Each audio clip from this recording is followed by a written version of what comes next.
And you're putting that on your face every single day. That's scary. 44% don't wash their brushes. Are you one of them? Be honest, how often do you actually wash your brushes? In a survey of 370 participants, 44% admit that they rarely wash their brushes. Microbiological studies show serious bacterial contamination in beauty tools.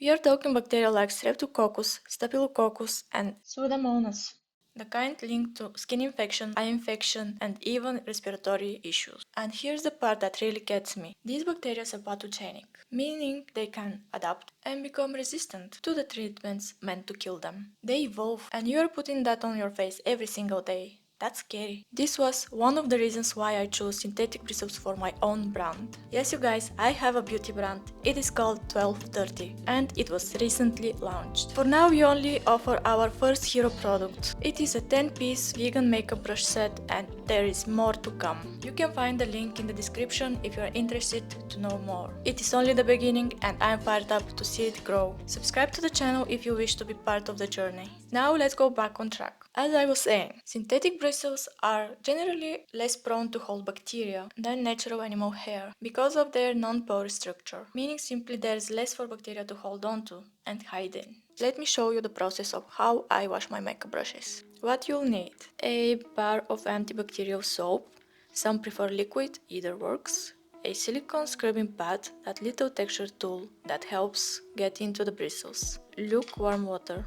I first wet the brushes, then go over the soap bar, using rotating moves, making sure I'm not messing up the bristles. Then I use the silicone pad and make sure I remove all the dirt in between the bristles, still protecting the shape. I'm going to leave the brush aside for a moment just to give enough time for the antibacterial soap to work, and meanwhile I'm going to go through all of the brushes. When I finish with all the brushes, then it's time to rinse them out and I'm starting with the first brush. I really try to make sure all the soap is gone since leaving a soap residue is equally bad for your skin. After you finish rinsing, make sure you squish out the water as much as possible and then put it upside down on a flat clean towel. The goal is to make sure the water is leaking out and not towards the ferrule. Now you wait them dry.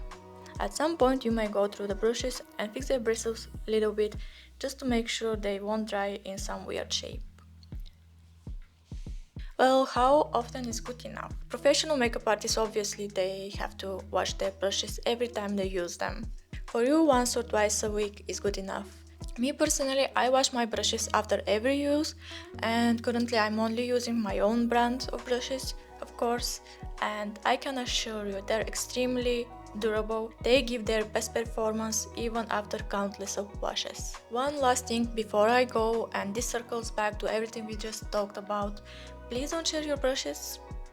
Not with your sister, not with your best friend, not with anyone. Think of them like they're your toothbrush. You won't share your toothbrush, right?